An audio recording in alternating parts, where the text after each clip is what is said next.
Well, it's got a seat. This place is usually so packed that it's later in the afternoon, it's about 3:45. It might be a better time to be here. It's all super bitty gracias. Got myself a beer. Got myself new tickets to Vietnam too. Probably can't hear a word I'm saying. It's pretty noisy. And the spare seats next to me have already gone. It's just incredibly popular, this place. It's actually got another lane down the other side there, so it's surrounded by two lanes in a V shape. And you can never get a table out the back. That's impossible. But I've got myself a beer and I'm going to try their famous Pringa. And finally the Pringa test will be a result. But yeah, I've got a return ticket to Bali from Cairns, leaving in late November and returning in February, late Feb. So I'm going to have a long stint over in Vietnam. It'll be great. Yeah, I'll tell you what, the amount of beer ferries are there, unless it's a double over there and this is like a single, I don't know. They are large glasses, so yeah, maybe that's it. But that's the cheapest drink you can get usually rather than the vino. That's a bit of a worry. These women sat next to me after I got here and they got their food before me. I'm a bit worried my order hasn't been... It's an easy one, it's only a Pringa.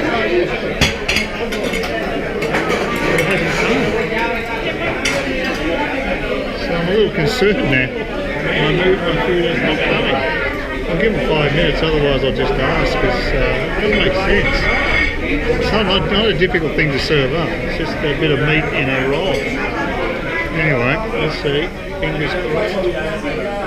Everyone else seems to be eating. Well, the Pringa has landed, there it is, and I'll see how it tastes compared to the other one I had. The other one was alright, so this is supposed to be the primo one, so we'll see. Okay, yeah, well I finally had the Pringa and it was actually very good. You can hardly hear in there. It's a frenetic sort of place of cacophony of sound. And I was talking to an young American couple who just sidled up next to me, and I was trying to hear what they were saying, what language they were speaking, because it's so noisy, there's so much ambient sound I couldn't tell. But yeah, they were speaking, so I said, but of course there's a couple and the guy could speak a little bit of Spanish, so he ordered in Spanish, and so I assumed he was speaking Spanish, but then I heard a little bit of English, so I asked the girl, I said, I'm envious of if he can speak that fluent of Spanish, and she said, no, it's just him, not me. And then we started chatting, and they're from the States, and they also following the James Blick trail. And old James Blick, he's got a bit of cachet over here. A few people are following. I think the Spanish tourist industry owes him a favour or two, and so that was really interesting. And we're talking about different tapas bars and things. I've been to Casa Morales, and they liked that, and they also ordered a Pringa as well. And I put them on. I recommended a Slava because I thought that was a great tapas bar, and I told her about the gnocchi I had up in Triana, the tapas bar there, had sugar on it, and she didn't know, she hadn't ever tried or know of gnocchi. And I've asked her where she was from the States, and she's from Philadelphia, so it's East Coast. And I said, there's plenty of Italians there. And then she revealed her name. Her surname is Marconi, so she's Italian heritage. She's never had gnocchi. So I found that quite extraordinary, but they were nice people. Nice to have a chat to them. Couldn't hear everything they were saying because it was so bloody noisy in there, but it was just nice to be able to converse, because one of the problems here is being in these tapas bars is, you know, most people are speaking Spanish, and I'm just not good enough at it to have a proper conversation. So yeah, anyway, so that was good, very good. I'm glad I got out, because I was housebound all yesterday and it's a waste of a day, but I wasn't feeling up to going out, so unfortunately. But I'll definitely do the meetup group later tonight, and maybe get out and about a bit more. Only cost me $3.80 too for that tapas. It's amazing, because I had beer rather than wine. So if you have wine, you spend a bit more, but gee, $3.80, that's cheap.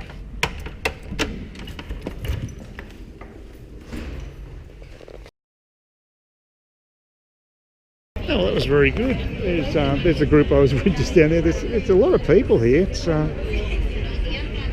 It's around 10 o'clock and things aren't slowing down. That's Spain for you. They were a nice group of people. I was chatting to a couple of girls who were working customer service here, and one's from Italy and one's from France, and they were really nice. And a few locals, and there's an English guy who's been studying Spanish for 18 years, so he's quite fluent.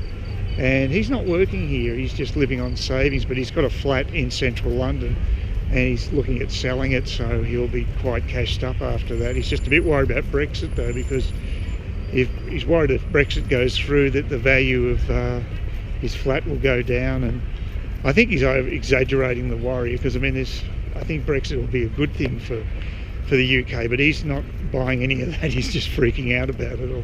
And there'll be a lot of expats feeling like that. I can understand it.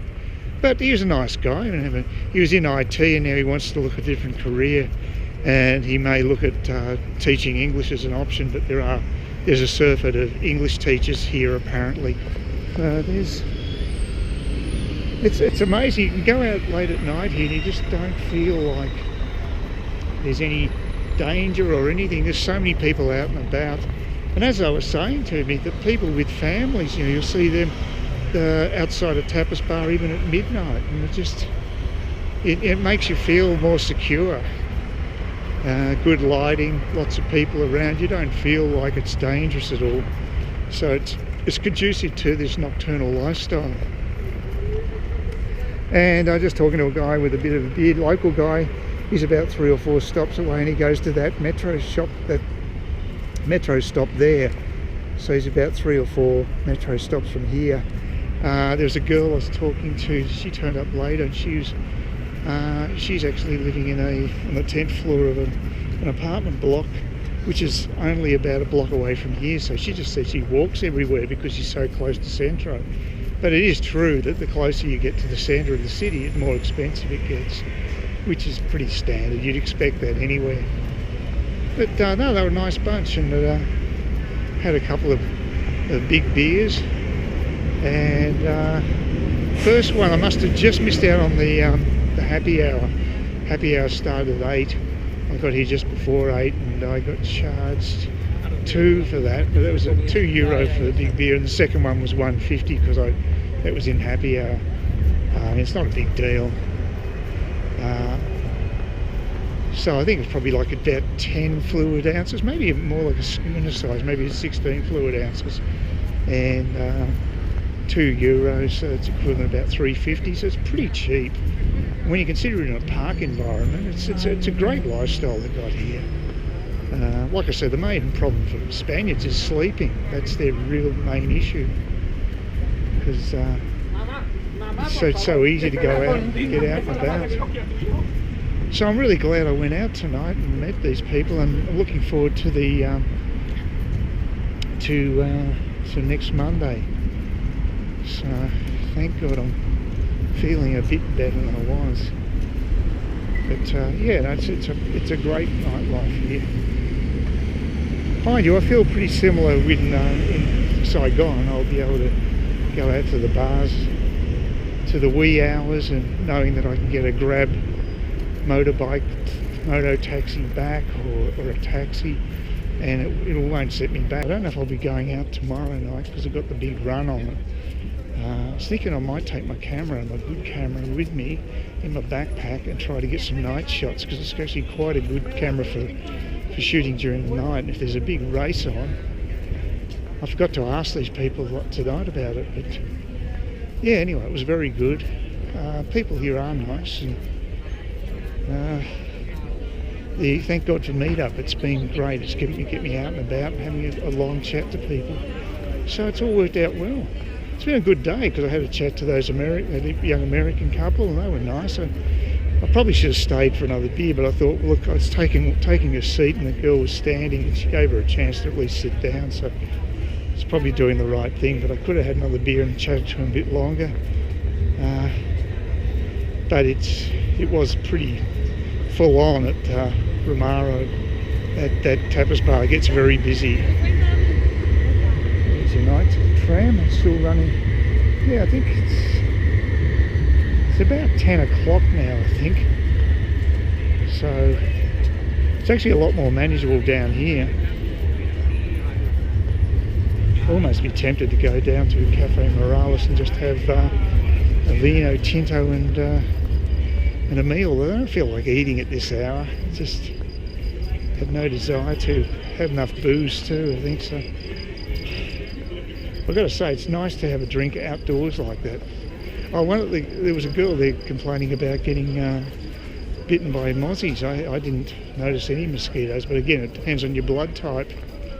So anyway, it was a good night. We compared notes on Ryanair compared to EasyJet, and yeah, like I said, that French girl was really, really nice girl. Well, so was the Italian girl that she works with. They're really just lovely young girls to have a chat with.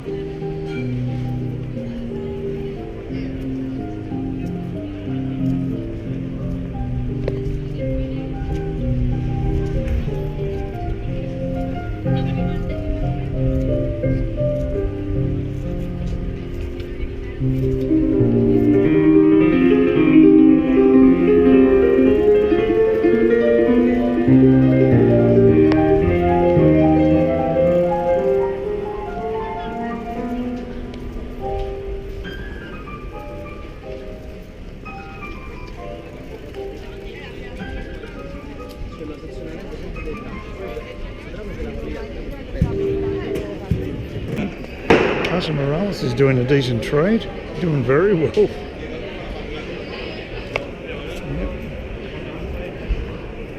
Yeah, it's a good place.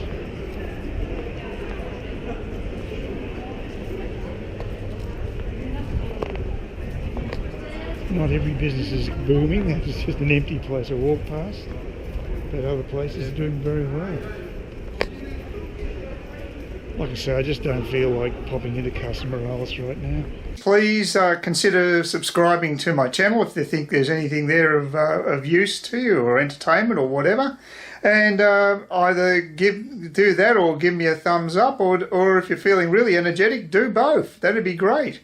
But please don't ignore me. That's the worst thing you can do on YouTube, is be ignored.